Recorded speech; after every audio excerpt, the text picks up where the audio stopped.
WordPlay TJ is a musical artist. Really enjoy his music. He makes. I got turned on to him by a friend. He makes great rap music. He's also a producer. He makes music for the Underdog. He explains why in our conversation here. But fascinating young man, and we talk about his process of creating his music and how he produces and how he has other artists that he works with. He's an excellent marketer as well. I ask. I want to talk about three particular songs in this conversation that I really liked and had questions about. Really great discussion with Wordplay TJ. Really enjoy him. I enjoy talking to artists just like him, just the way that they think and the way they can get their art and put it in a form like that for all of us to consume is just wonderful. I can't say enough great things. I hope you enjoy the conversation. I know you will. You'll enjoy this conversation. He's a fascinating young man. Thanks for listening. Hi, I'm Joey Pinz. People ask me, how did I lose 130 pounds? The quick answer is always discipline. I started my business, wasn't paying attention to my health, was eating too much, drinking too much sweets. My daughter was born. Next thing I know, I'm pre-diabetic, I have hypertension. I knew something had to change. Discipline.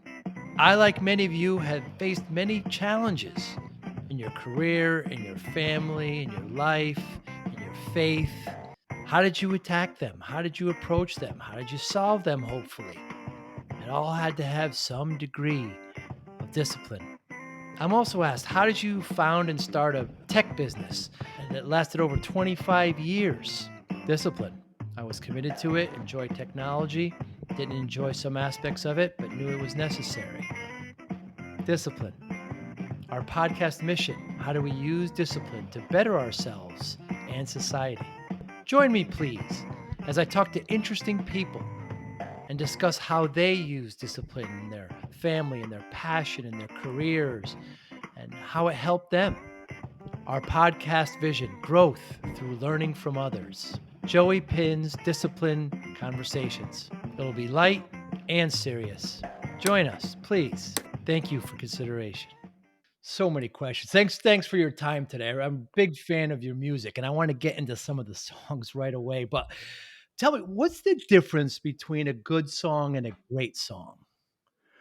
I think a good song is one that is maybe put together in a very, kind of systematic way. There's the elements of good song attached to it, but it's very scientific. It's very kind of robotic in nature and Hmm. formulaic.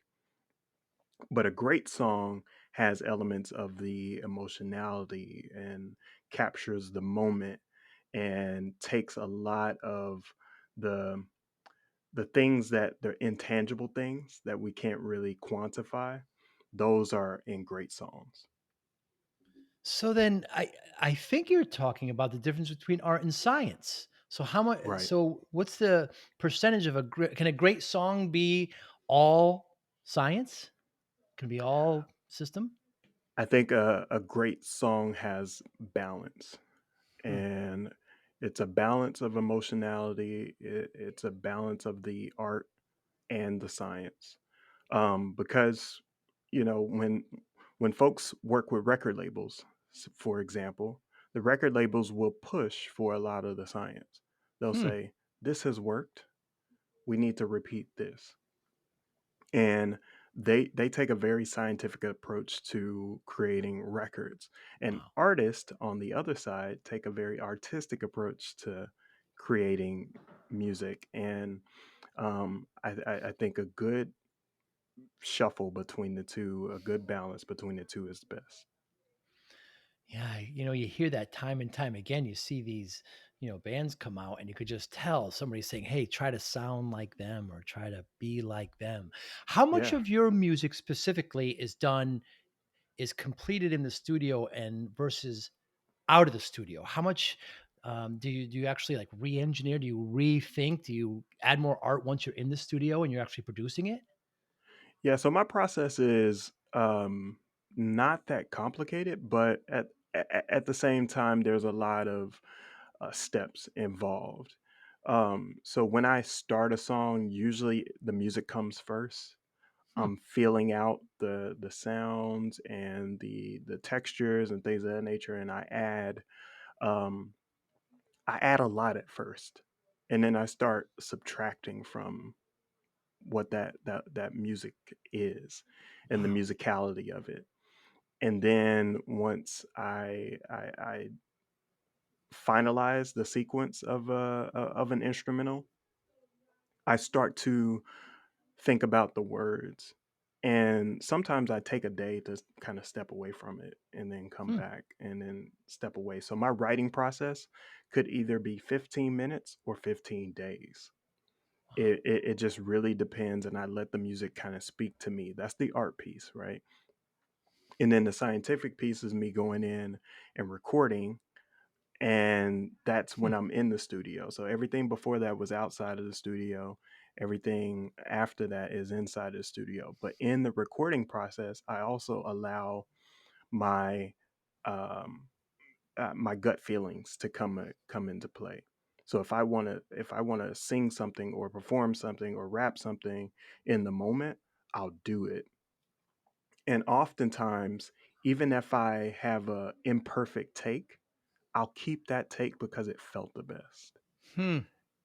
And so that's kind of where I have it kind of, outside the studio and inside the studio. Most of the end process, recording, engineering, all of that stuff is is mostly emotion when I'm putting it together. And then when I'm engineering, that's when the science comes in. That's when the levels and the frequencies and understanding a good balance of everything comes into play. Wow. And is it always the case that the music is first? Um, for me now, it is. Before, I used to write the words first.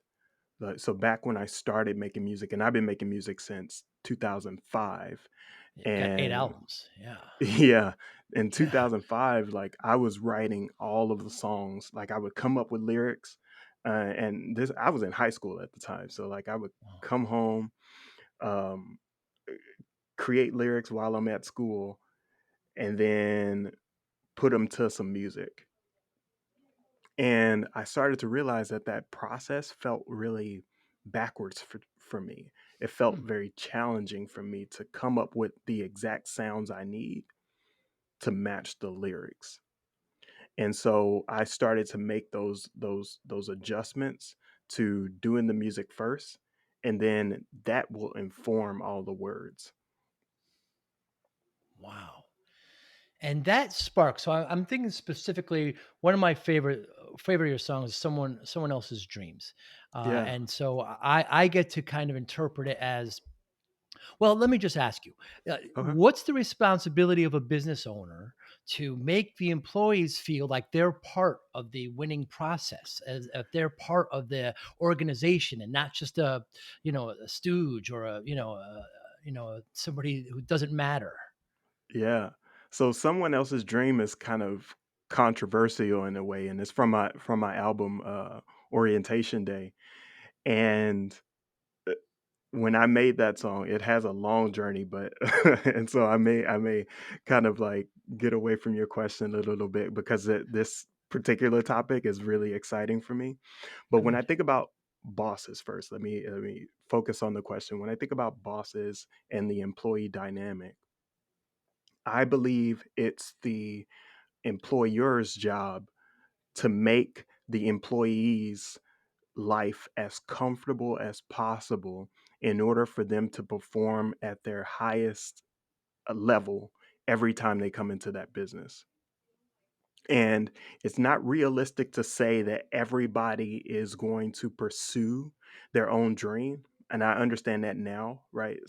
On the grand probabilities of things, most people will work for somebody, but they do Hmm. have their own dreams and they do have their own perspectives when they come into that building. And you, as an employer, have to understand what their dreams are and see where they best fit within your equation. My goodness. Yeah, well said.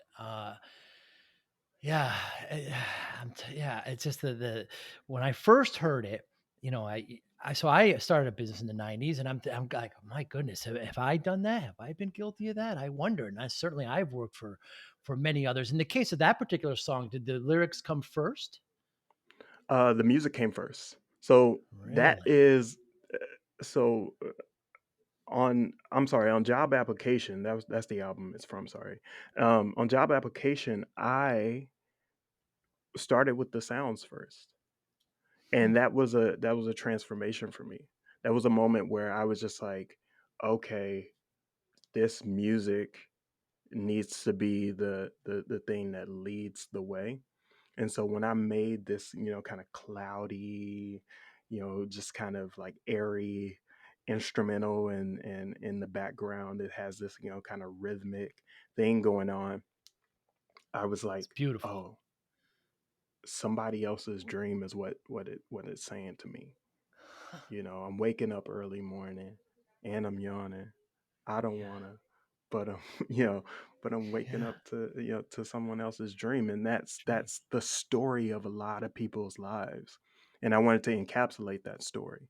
So in Job Application, the album is me kind of talking with my parents about the reality of the jobs that we have to be in, and is there something wrong with me having this perspective of I don't necessarily want to work that job. I want to kind of work for myself, and where do I strike that balance? And so it's kind of a coming to a realization in that entire project.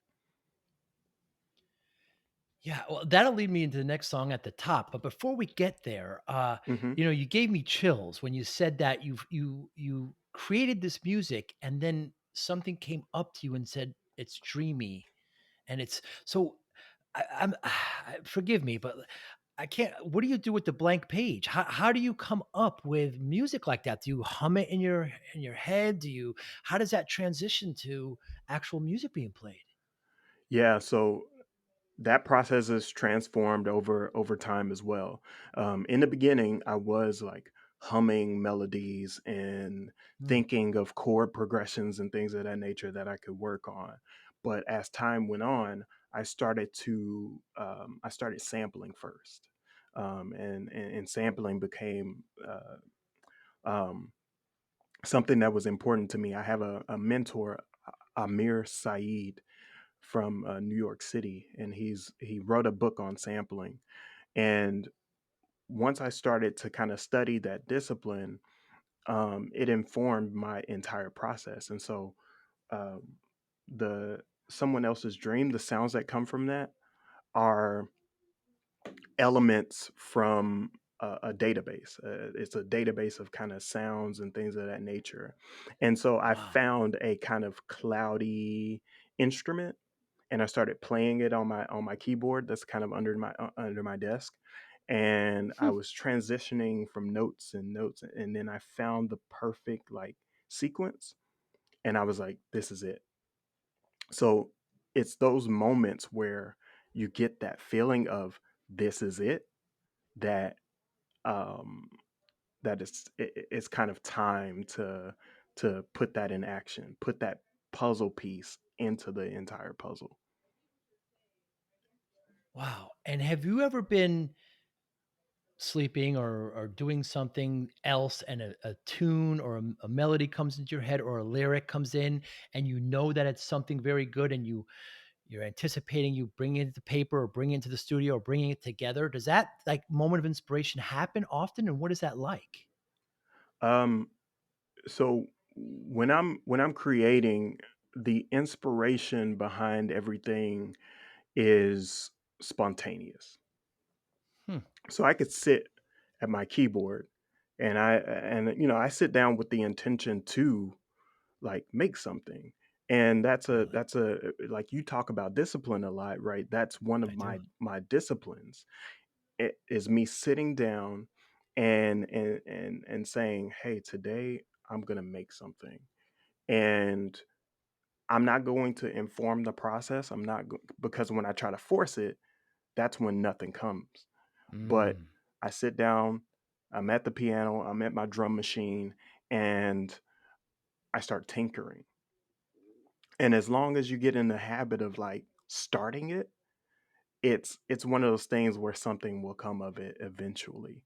And so for for for for my process, as I'm like keying around, again, yeah, I hear something, it's immediate, I understand what it is, and I start adding on top of it. And sometimes I will have like 5 iterations of instrumentals before I get to that one, or maybe really? even 10 within a session. And so sometimes I can go back into my catalog of beats and I can say, well, I never did anything with this, but it Hmm, sounds kind of good. Let me move into it. Let me work with it a little bit more. And that's what I did with my newest album that's coming up. So me and some friends met in a garage here locally, and I started pulling up old files, from these moments where I'm like creating. And I was like, hey, this actually sounds kind of good. Can we play something on top of it? So my friend Kevin and Thomas and Matt, they all played on top of those instrumentals, or those kind of um, foundations for instrumentals, and we started to kind of build on top of it in a very organic way. hmm,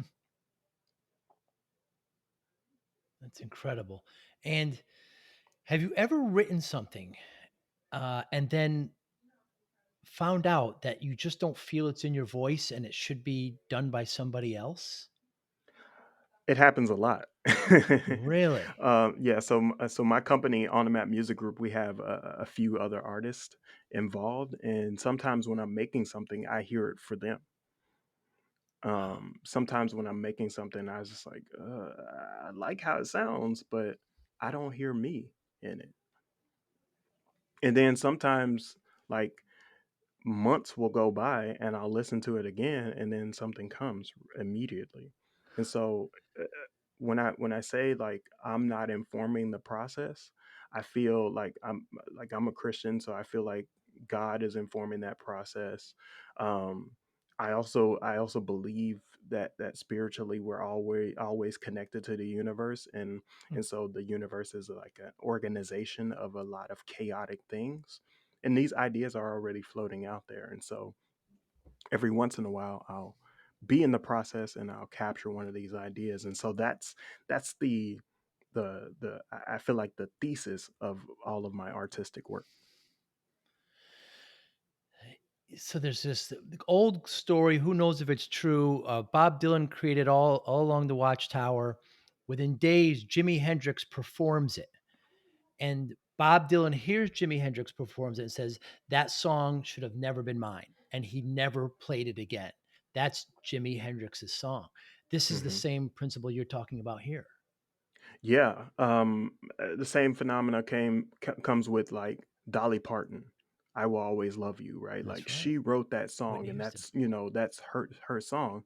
And then Whitney Houston comes and performs it, and everybody thinks it's Whitney's song, right? So it's one of those things where even though um, two artists can resonate with the same music, ultimately it may not be theirs. And that's a philosophy I take Hmm, with putting out art in general, right? Once it's out there, it's not mine anymore. right. It was mine to deliver to everybody, but it's not mine anymore. It's very, very important concept that people need to understand. I know, like when I go into, I'm here in the Northeast. I go to MoMA in New York City, and I walk out of there with a headache almost because to me it's like uh, 50. It's like 100 concerts going on at the same time because each Yeah. painting is just so different. I just kind of want to stay with one for a while and maybe two or three and then leave. It's just so much art there, and we get to interpret it like you said the way we want to.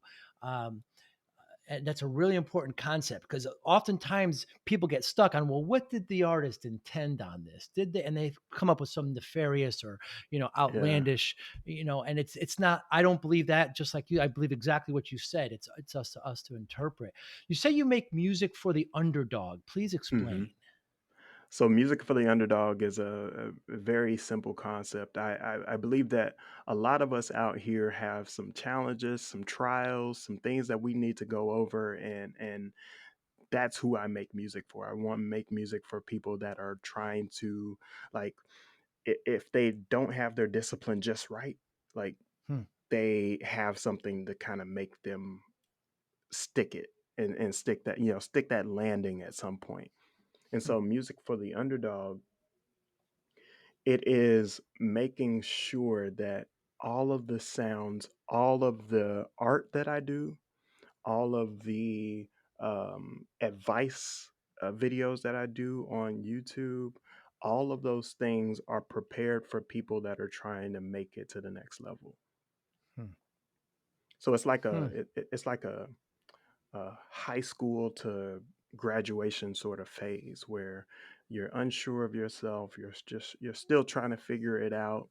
You may lose a lot, right? I think that's a part of the process, right? So making sure that we understand that losses aren't truly losses; they're opportunities to learn.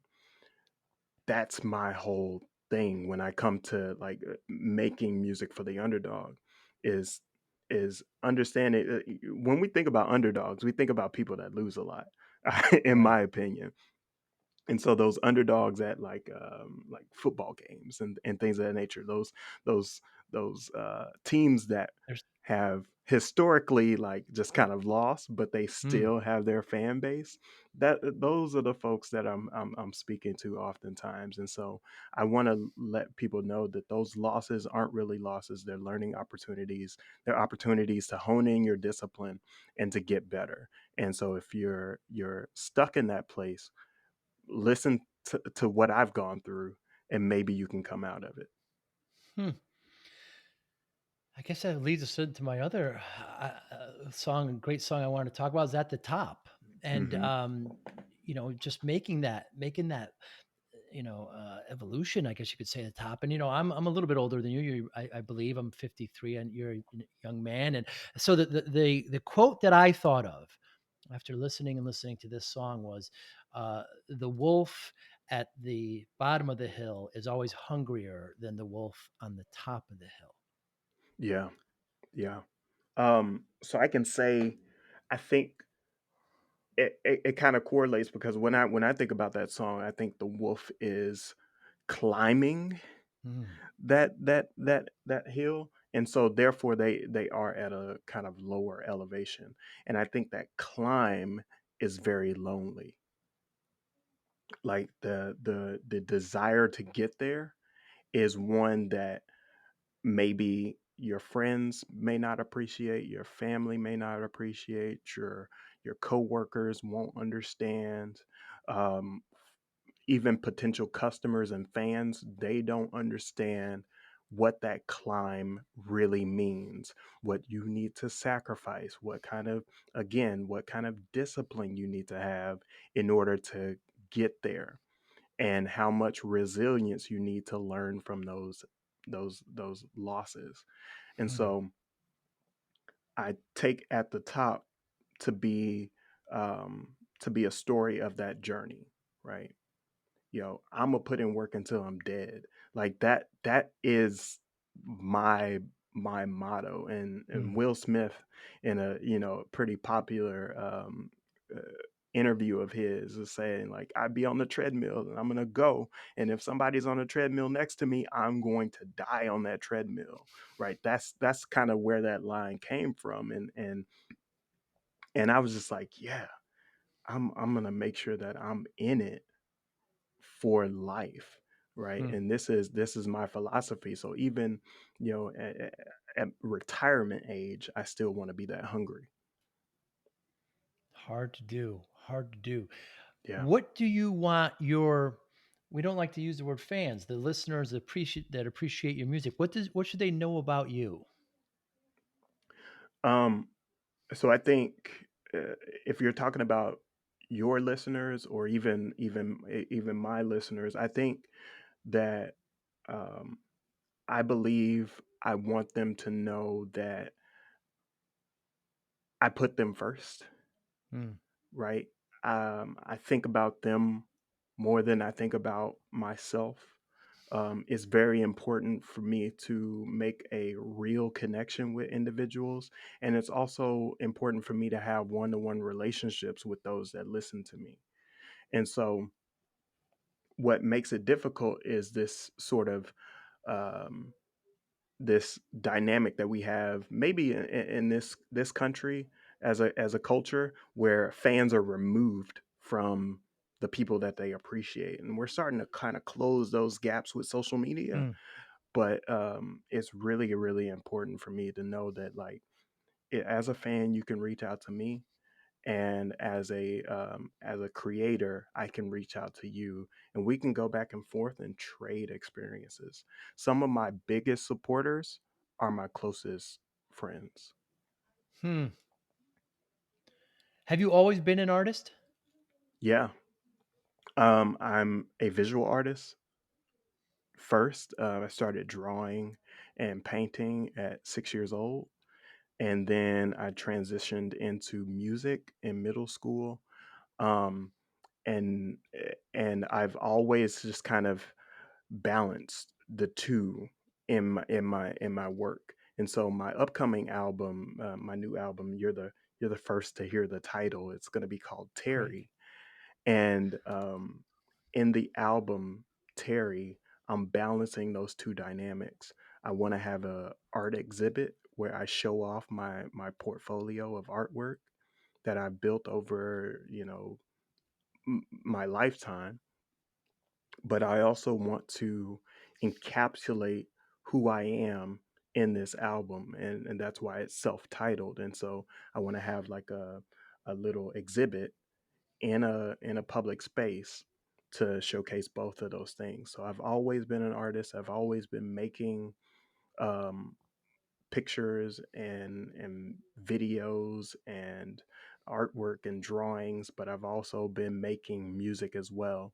And that has taken me to a whole nother place, right? That's why uh, I feel like it's more than just music for the underdog at this point. It's kind of Hmm. everything for the underdog, because it's all about encapsulating this brand that is me, that's Wordplay TJ. And the next song I want to talk about is "Obsessed." I just I love it. I mean, is it common for artists to have self doubt? Yes. Yes, obsessed. Another record from my most recent album, Overtime. Um, it is very consistent with the artistic sort of. I would say it's hard to know exactly what to call it. It's maybe like a strife or just like a Hmm. kind of thing on every artist's back to be obsessed with like the process and who's gonna listen to this, who's gonna like this, am I gonna be liked, am I gonna be accepted. And knowing that from all artists that we all go through that same thing, um it helps me translate that into a song.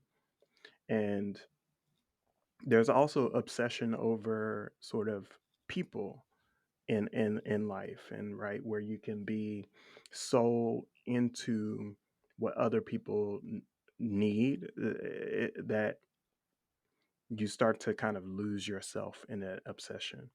And that's the dynamic of artist to listener or supporter, or even artists to their friends and family. Like we're always consumed with, am I doing the best for all these other folks? And so obsession bookends with, I may need to focus on myself a little bit and be obsessed with Hmm. me. Wow, well said. Well said. Because yeah, it's very it's self-revealing. It's very open, and then forget about it's also very just hypnotic and melodious, and the lyrics just pull you in, and Thank you. really really enjoy it. So the difference between rap and hip hop is the culture. Is that a good definition?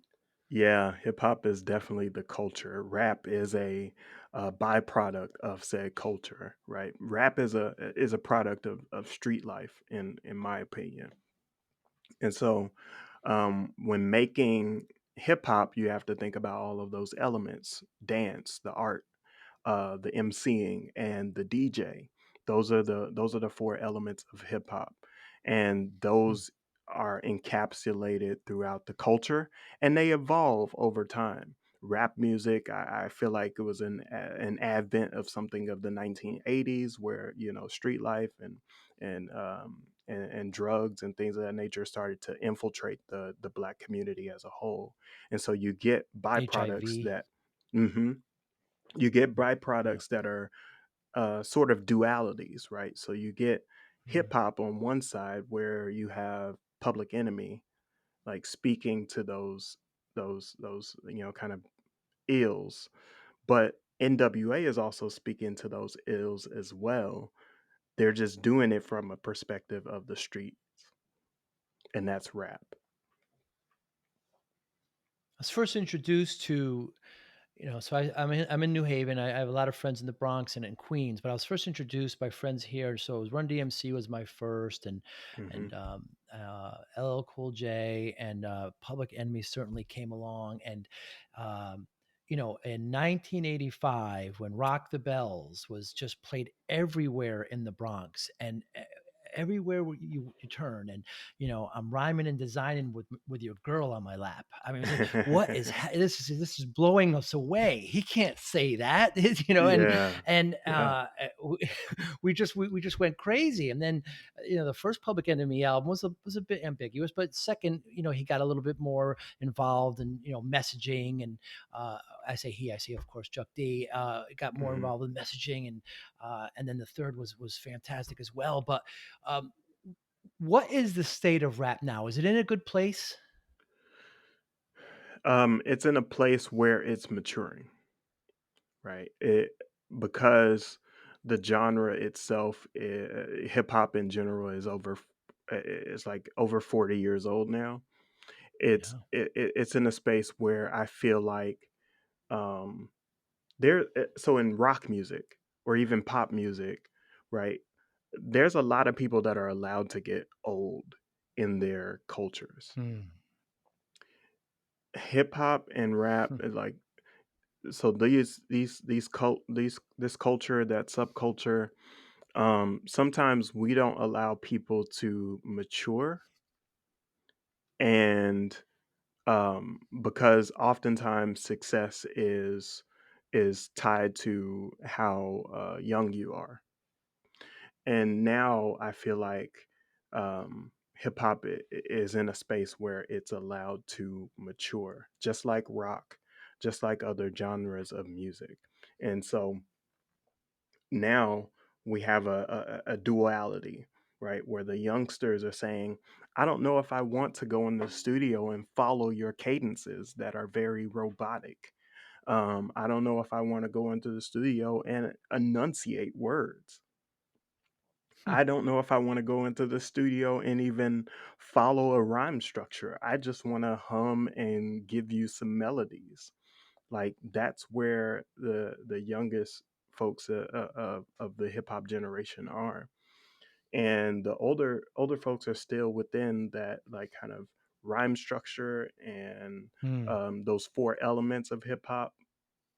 They're also in a space where, um, they want to they want to really still be here and have a fan base. And so Nas just won a Grammy, right? Is a Yeah. great example of that. And he just put out the follow-up to that album that won him the Grammy, and it sounds phenomenal. Hmm. It's a great blend of what's important today to individuals, like the melodies the beats and the instrumentals, plus the lyrics, which we know that he's a master of. Incredible. What do record companies, streaming companies, the Grammys you just mentioned, what do they have to do better to help artists? I think You've they got need to get videos out of on the way. this. I've watched them. Yeah.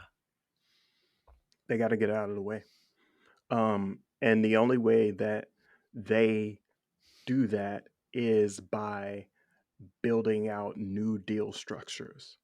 They have to realize that they're not necessarily the owners of the product. And this is where that kind of conversation about the art versus the kind of science comes into play. They agree with the laws, right, of copyright and all these other things. And artists, in most cases, do not think much about copyright when they're making art. Hmm. And so the record labels are, they just they're about commerce, they're about profit margin, they're about ownership, and that's what I teach on my music advice channel on YouTube is making sure that artists prioritize ownership, but also record labels have some accountability to give or allow people to have some ownership. I understand that it's a trade off, right? There's an investment, there's a return on investment that they want. And that's science, right? That's the business, that's the science of business. Um, but I think that they they should be more calculated in the risk that they take. For me, they take a very shotgun approach to a lot Hmm. of this, and they're getting better at it with social media, right, and those types of things. But it's still very shotgun. They take everything that goes viral, and then they just put it out. And so they give money to people that go viral, and they're just flashing the pan. So they might recoup on a single deal, but there's no longevity with that. There's longevity in the art. And so Hmm. people have to structure new deals to work with people on a regular basis. And that's what I do with On the Map Music Group is my artists, they they they own their catalog and they can take their catalog if they want to. We Wow. split revenue 80-20, 20% my way, 80% their way. Wow. Their publishing, it's theirs. And I teach them how to get it. Their ownership is theirs, and I teach them how to control it. And that's that's what I feel like a new record label is about. Incredible. You talked about the copywriting and all the business that these record companies. One of my favorite albums of all time, De La Soul, 3 Feet High and Rising, Yeah, that will never be that's a put out great on album. Spotify because all the samples they didn't pay or they have to pay. And I had the CD at one point, but I got rid of all my CD, but you gave in some of your YouTube videos, you said 80-20, which is incredible, but you gave some Mhm. incredible percentages. 70% from iTunes Yeah, yeah. goes. Performance shows are generally around 60%. So some of the percentages that kind of come to artists, and when we're talking about the business of making records and performing those records, there are a lot of different buckets where artists can draw revenue from. You know, Mm, the idea of like the seven streams of income. Well, every artist has at least seven streams that they can draw from the time that they make a song, and hmm, so um, the iTunes part is just one of those streams. Streaming in and of itself is a second bucket. Publishing is another bucket. Owning the copyright and master recording is another bucket. And so those mm. and live performances is a fifth bucket. And I could go on for days about the type of buckets that artists can draw from. And so, yes, whenever somebody sells a record on iTunes, iTunes will take 30%. and then they'll send it to your distributor. The distributor will take their percentage if they take a percentage. CD Baby is different from DistroKid, where DistroKid will, give you 100%. CD Baby may take 15% off of it. So you have your distributor, you have iTunes, then your distributor, then you, if you're independent. If you're not independent, you have the record label in between you and then you. Wow. Wow. And I noticed on Spotify, there's a way you can kind of give money directly, and that Spotify doesn't get a piece. Spotify doesn't get a piece of that. Yeah, that's a brand new thing that came about where you can where people can link their profile to Cash App and people can donate to them. And how is Spotify as far as iTunes? I mean, when just streaming itself. I mean, Yeah. I don't know how many times I've listened to your songs, 50, 100, 150. I mean, do you see much revenue from that? So that's the thing, is that streaming is on a different equation than an actual download. So a download would take 99 cents, but that's not the equivalent to a stream. And so a stream in most cases is about, on average, 0.003 cents. And so That's a two thousand, zeros. yeah, two zeros, 0.003 per stream.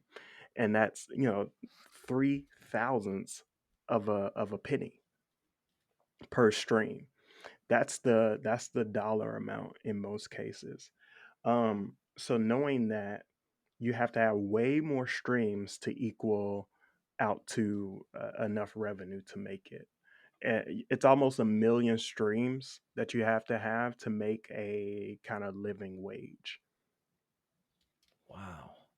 And you mentioned the best thing, if people like it, they're more apt to listen to it more and put it in their playlist and things like that. How can we better support our artists? Um, so I just did a video about this where I talk about how fans can support artists that they like. Number one is share it, right? Mm. If you like something, share it. There's a tendency for music fans to share it only in like really private and intimate settings. Hmm. But music fans don't often share their music publicly because they're like afraid of the shame that might come from somebody not liking it. That's And so interesting. if you like something, just say it out loud, right? One, as a fan, and secondly, right, ma- try to find other ways to support that artist. If that artist has a Bandcamp page and you stream their music a lot, maybe download their album and pay them $10, because Huh. you don't have to do anything with that album or that file. It's just saying, hey, I like you, I support you, and I want you to keep doing this. So here's $10 for this album, even though I don't have a utilitarian use for it. Hmm. Buy some merch, right? Merges. Merchandise Yeah. is a big deal. And that's another way that you can share it with other people without having to like put yourself out there and be vulnerable, right? So sharing a song is a vulnerability point, but Hmm. wearing a Wordplay TJ logo or a orientation day hat is is a billboard. And somebody might come up to you and say, "What's orientation day?" And it's like, "Oh, I listen to this guy called Wordplay TJ. He has a couple songs that I like, and like, oh yeah, it's really really good." And then type it into Google. And that's another thing that I teach artists is, right, be Googleable. Hmm. And type it into Google in their phone, and then just say, this is how you can find them. And as long as that discoverability is there, um, your fans will propel you to the next level. Hmm. Absolutely. I love one thing that you said a while ago, and I wrote it down. I forget to mention it again, but you said that kind of paraphrasing that the record companies will kind of come and go, but the artists will always be there. Right, right. So we know from the advent of the internet that a lot of record companies failed and they Mm. folded. And now we're in a situation where we have the big four. I think it's like Sony, Universal, um, uh, it may not be BMG. I think it's Atlantic and some other ones that are, just the major primary record label, and every other big entity is within them. But now we have independent labels that are starting to pop up.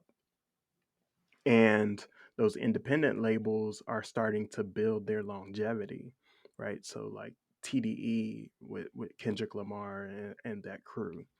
Um, the Empire, where it's an independent label that provides artist supports, and then they have a revenue share together, and so they work really hard to blow their artist up, even if they're obscure in the beginning. Hmm. The rapper from, Chicago who had created his own label and won all those, Grammys, Chance, Chance the Rapper, Chance. yeah. Now he's independent, correct? He is independent, and from what I know, he has been completely independent from day one. The thing about Chance is that he had a really good manager in his corner, and his manager did a lot of legwork. So he I built see. a team and had some partnerships early on that helped propel him to the next level. And even now, he still has a great team around him, and he's still independent. And he's searching for a lot of those connections. Um, but him and his manager are not together anymore. Oh. His first manager, and so I say all that to say that, like, one of the stories that I borrowed from Chance, or one of the lessons that I borrowed from Chance, is he says that iTunes, say you call up iTunes and you want to promote your album, and you have a date coming up.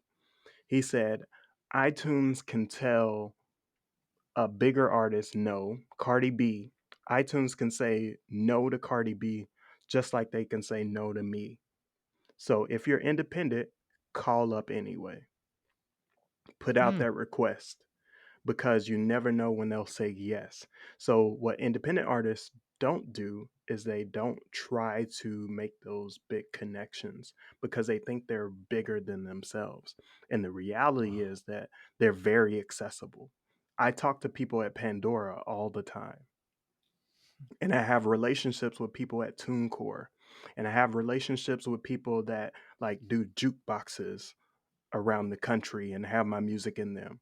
And so I just send emails and say, "Hey, can this happen?" Or if I need to get on the phone, I'll make a phone call and build those relationships. And that's crucial to being independent. Now, I remember a couple years ago, there was an issue with iTunes where if they were on trial, they didn't have to pay the artist, and then Taylor Swift got involved. And she said, "If you don't change this, I'm backing out." And they changed it in a day. But obviously, she's a major star. She had a lot of power there. Yeah, that's just a situation where like a company's trying to save money, Hmm. and if people not aren't paying them, they don't have a source of revenue. They don't want to shell out more money, but they easily reversed it because they know they can afford it, but they can't afford to lose Taylor. Poor Apple's only $1 trillion company. They need to Right. make sure that I mean, Boo come hoo, right? on, and it's yeah, I mean, let's have a fundraiser for them, and, it's so ridiculous to me, and then, and then, of course, Taylor Swift, somebody has to get involved, but it's they won't get money on, and also the artist won't get money. It's just Yeah. they just seem to put the art they put the money in front of the art, and I guess we can't really be surprised by that. Yeah, they put their profit margins first. And so Yeah. I made a video about challenging, say, Spotify, Apple, all these other places to go to a penny per stream. And recently, Apple has responded, not to me directly, but they responded to that sentiment where they should go to a Hmm. penny per stream. And they're working really hard to try to get there. Um, and that's way better than 3 thousandths of a penny. Yeah, that's a It's lot not there. it's not That's improvement. 100% there, right? It could be better because they have enough money to pay artists. Realistically, I would like to see like uh, realistically, I think a penny per stream is affordable, and Hmm. I did some math within that video, and I think it's a small price to pay for artists in the grand scheme of things. Absolutely. You know, they're nothing without the artist, you know? They have a platform, of course, there's expenses there to get that out and everything, but once it's made, the expenses don't really increase by that much. It's wordplay, TJ. I can't thank you enough. I would love to. Thank you. I've so many. Thanks so much for your time today. When does Terry drop? So I don't have a release date for it, but I hope to get it out by next summer. I hope that this new record, my ninth album, Incredible. is gonna be something that challenges people. Like you said earlier, right? You said that you know, uh, hip rock the bells, right? Had a moment in it where it's like, can he say that? And I think That's right. that's where I am with my art. Is like I want to kind of push it a little bit and say, have some moments where it's like, can he say that? Did he just say that? Like, I want a lot of that in my next record, Terry. I remember, we listened to everything all New York. The artists go on and on, Salt and Pepper and Big Daddy Kane and De La Soul and then when NWA came out and we heard that for the first time. They said, "How can this possibly be good?" And we were just mesmerized. We were just Yeah. absolute California. I can't, it's very different, but it shook everything up, and Hmm. it was a big difference, and it was loved. It was great, and I'd love to talk to you then, maybe even sooner when your next album comes out. And I'm going to continue listening, and I'm going I'm to looking forward to it. encourage others to do it. Yeah, I really appreciate your time. How can people get in touch with you, please? Wordplay, TJ. Yeah, so everybody can get in touch with me everywhere online when when they search for wordplay T.jay. It's on every platform, whether it be my website wordplaytj.com, on YouTube, on Facebook, Instagram, TikTok. You can't miss it. Just Google it and you will find all of that stuff on Spotify, iTunes. I mean, I'm playing and active in more than 70 different countries right now, and so Wow. um, yeah, I made it so you can't miss me. That was one of my things. It's like I got to get the marketing right first, so you can't miss me. So, wordplay T.jay. Excellent. And if you had your preference, how would you like your music listened to? Like on what platform helps you the best? Um, I think Spotify is my favorite right now, even though they don't pay the best. Um, But outside of listening on a streaming service, because, like I said, I'm for the fan. So I think the listener Hmm, should have their preference of where they listen, right? So right. any streaming service, Spotify, Pandora, Apple Music, whatever works best for your situation. But go a little bit above that, right? Go to Bandcamp and find me there, wordplayt.jay, and purchase one of the albums.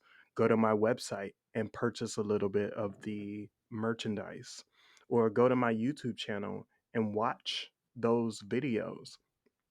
Any of that participation will help. And so, and lastly, right, always share something that you listen to of Right. mine with somebody else. And I saw you also have a Patreon. Yeah, I have a Patreon. I'm new to it, so I'm like really shy about promoting it. But that's one of those things that I have to get over, right? One of my areas of opportunity for discipline is my Patreon. But yeah, you can go to Patreon and support me there. Um, $5 will get you regular updates, exclusive things behind the scenes, and I got a new one coming out on at the end of the month in a couple days on August 31st, where I share some behind the scenes stuff from my new music video, Jam. Fantastic. WordPlay TJ, thank you so much for your time today. I wish you continued success. Please keep up the great work. I find you incredibly fascinating. I really enjoy your music. I find you well disciplined and a role model. I thanks so much for your time today. I hope we get to talk again in the future. Yeah, I know we will, Joey. Thank you for having me. It's been a really, really, really great interview. Thanks so much. Be well. Bye now. Take care.